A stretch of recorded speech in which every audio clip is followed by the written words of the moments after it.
Titik didih suatu larutan yang dibuat dengan cara melarutkan 9 gram suatu senyawa organik ke dalam 100 gram air adalah 100,25 derajat Celcius.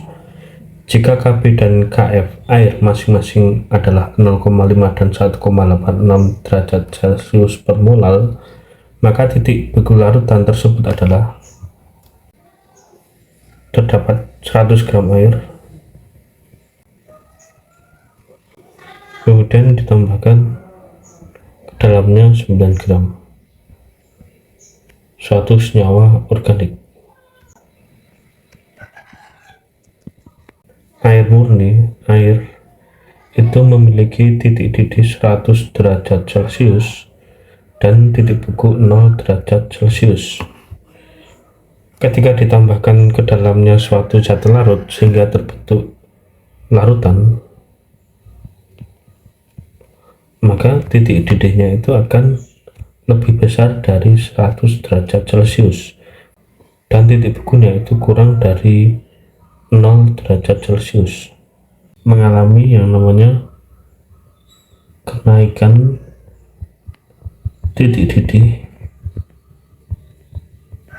dan penurunan titik beku. Untuk kenaikan titik didih itu simbolnya adalah delta TB boiling, sedangkan penurunan titik beku itu simbolnya adalah delta TF. Delta TB itu rumusnya adalah molalitas dikali Kb, yaitu tetapan kenaikan titik didih dikali faktor Van Hoff I. Untuk senyawa organik, I nya itu sama dengan 1 karena tidak terurai menjadi ion-ionnya, jika faktor Van Hoff tidak perlu dituliskan karena nilainya itu adalah 1. Sedangkan untuk delta TF itu rumusnya adalah molalitas dikali Kf, yaitu tetapan penurunan titik beku, kemudian dikali faktor Van Hoff. Karena senyawa organik itu nilainya adalah 1, maka tidak perlu dituliskan. Kita lihat di sini, ketika ditambahkan suatu senyawa organik maka titik didihnya itu 100,25 derajat Celcius, sehingga kenaikan titik didihnya delta TB itu sama dengan 0,25 derajat Celcius, dimana delta TB itu sama dengan molalitas dikali Kb, sehingga molalitasnya itu sama dengan delta TB per Kb, yaitu 0,25 per Kb nya 0,5, sehingga molalitasnya adalah 0,5 molal. Sehingga kita dapat menghitung titik beku larutan tersebut dengan cara kita hitung terlebih dahulu penurunan titik bekunya, yaitu delta TF itu sama dengan molalitas dikali Kf, dimana molalitasnya adalah 0,5 molal dan Kf nya adalah 1,86, sehingga penurunan titik bekunya adalah 0,93 derajat Celcius. Ini penurunannya, sehingga titik beku larutannya itu sama dengan 0 dikurangi 0,93 sama dengan minus 0,93 derajat Celcius, sehingga jawabannya yang D.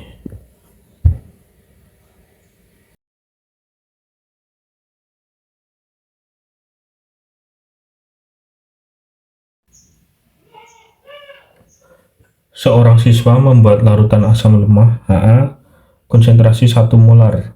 Larutan yang diperoleh memiliki pH sama dengan 2. Nilai Ka dari asam lemah Ha tersebut adalah, untuk asam lemah, konsentrasi H+ itu akan sama dengan akar Ka dikali konsentrasi asam lemah tersebut. Larutan asam lemah yang dibuat ini memiliki pH sama dengan 2, sehingga konsentrasi H+ nya itu sama dengan 10 pangkat min 2. Konsentrasi H+ 10 pangkat min 2 sama dengan akar Ka yang akan kita cari, kemudian konsentrasi asam lemahnya 1 molar. Kedua ruas kita kuadratkan sehingga 10 pangkat min 2 kuadrat 10 pangkat min 4 sama dengan Ka kali 1 itu Ka dikuadratkan itu Ka, sehingga Ka sama dengan 10 pangkat min 4. Jawabannya yang D.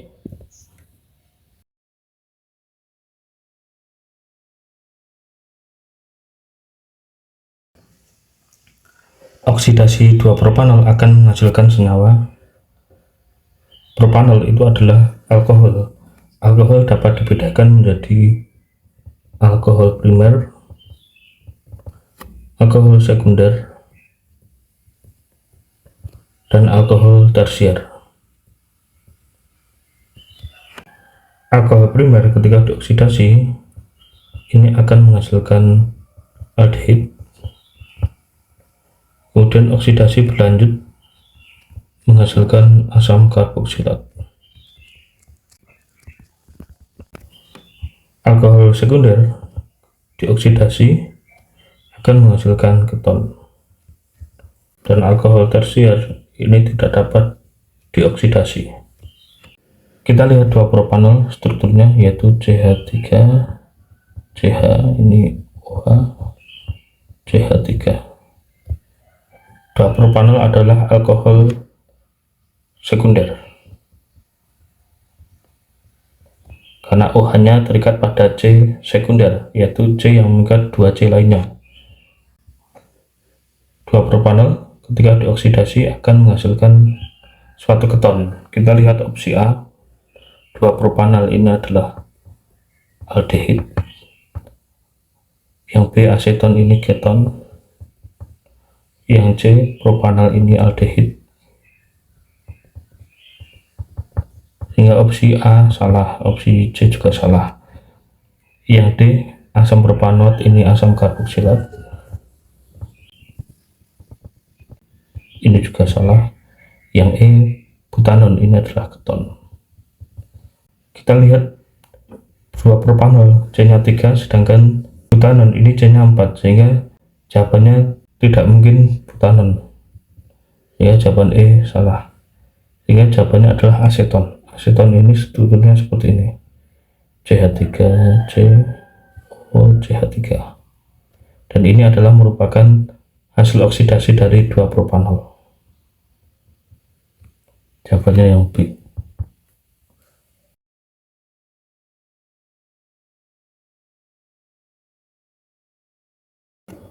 Jika larutan CuNO3 2 kali dialiri arus listrik melalui elektroda platina dengan kuat arus 0,1 ampere selama 193.000 detik, maka berat gas yang diperoleh dari elektrolisis adalah CuNO3 2 kali akan terurih menjadi Cu2+ dan NO3-. Di sini larutan, berarti nanti mengandung air. Pada elektrolisis pada katoda nanti akan terjadi reaksi reduksi, dan pada anoda nanti akan terjadi reaksi oksidasi. Untuk reaksi reduksi di katoda ini dipengaruhi oleh jenis kation. Jadi untuk kation yang sukar tereduksi,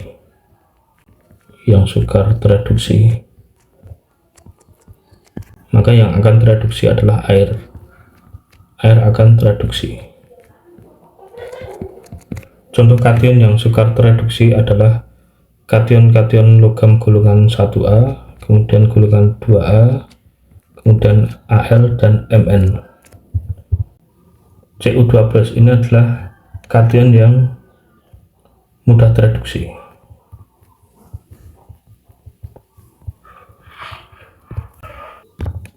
Sehingga nanti Cu2+ akan tereduksi di katoda menghasilkan Cu.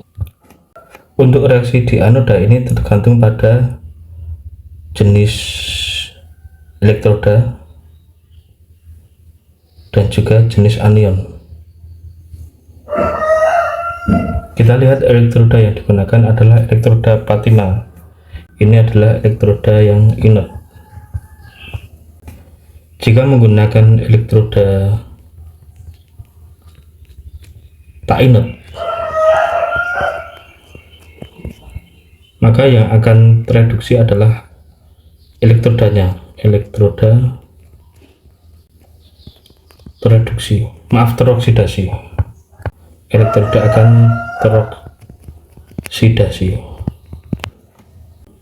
Karena ini menggunakan elektroda inert, maka nanti kita lihat jenis anionnya. Anionnya adalah anion NO3-. NO3- ini adalah anion sisa asam yang mengandung O. Maka nanti yang akan teroksidasi adalah air. Jadi yang teroksidasi air, A2O akan teroksidasi. H2O akan teroksidasi menghasilkan O2 4H+ dan melepaskan 4 elektron. Ini 2. Pertanyaannya adalah berat gas yang diperoleh dari hasil elektrolisis adalah, jadi yang ditanyakan adalah berat gas oksigen. Jadi yang ditanyakan adalah berat gas O2. Terlebih dahulu kita hitung mol elektron. Jadi mol elektron itu sama dengan IT per 96500, dimana kuat arusnya 0,1 ampere dikali T, waktunya dalam detik, yaitu 193.000 detik. 193.000 detik per 96500. Ini dapat dicoret, ini 2, sehingga mol elektronnya adalah 0,2 mol. Ini 0,2 mol. Sehingga kita bisa mencari mol O2 dengan perbandingan koefisien, yaitu 1/4 dikali 0,2 mol, yaitu mol O2 itu sama dengan 0,05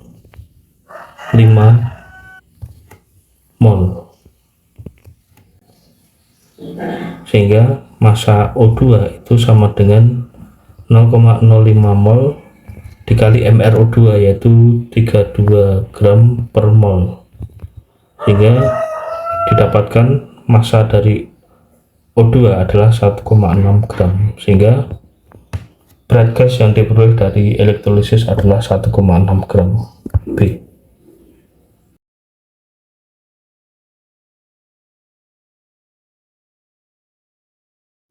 Logam Na dapat bereaksi dengan air menghasilkan NaOH dan gas H2. Jika sejumlah logam Na bereaksi sempurna dengan 500 ml air menghasilkan larutan dengan pH 13 plus log 2, maka volume gas H2 yang dihasilkan dari reaksi tersebut saat STP adalah, kita tuliskan reaksinya, yaitu logam Na bereaksi dengan air menghasilkan larutan NaOH dan gas H2. Jadi terdapat 500 ml air, ditambahkan ke dalamnya logam Na dan menghasilkan larutan NaOH yang pH-nya adalah pH sama dengan 13 plus log 2. pOH sama dengan 14 kurang pH, sehingga pOH sama dengan 1 min log 2. Diperoleh konsentrasi OH- itu sama dengan 2 kali 10 pangkat min 1 molar atau 0,2 molar. Karena NaOH adalah basa kuat terurai sempurna dan merupakan basa bervalensi 1, maka nanti konsentrasi NaOH itu sama dengan konsentrasi OH-, yaitu konsentrasi NaOH adalah 0,2 molar. Kita lanjut di sini, kita cari mol NaOH. Mol NaOH sama dengan 0,2 molar dikali volume. Volume larutannya adalah 500 mili atau 0,5 liter. Sehingga mol NaOH sama dengan 0,1 mol. Mol NaOH 0,1 mol. Yang ditanya adalah volume gas H2 yang dihasilkan dari reaksi tersebut saat STP. Jadi volume pada STP pada saat STP itu sama dengan mol H2 dikali 22,4 liter per mol. Untuk mencari mol H2 kita bisa menggunakan perbandingan koefisien. Jadi perbandingan mol itu sama dengan perbandingan koefisien. Untuk reaksi ini belum setara, jadi kita harus menyetarakan dulu persamaan reaksinya. Kita tambahkan koefisien 2 pada Na, H2O dan NaOH sehingga jumlah unsur di ruas kiri dan kanan itu sama. Kita lihat di sini persamaannya sudah setara, sehingga kita dapat mencari mol H2 yaitu perbandingan mol H2 dan NaOH yaitu 1:2 dikali mol NaOH yaitu 0,1 mol, sehingga diperoleh mol H2 itu sama dengan 0,05 mol. Jadi mol H2 0,05 mol dikali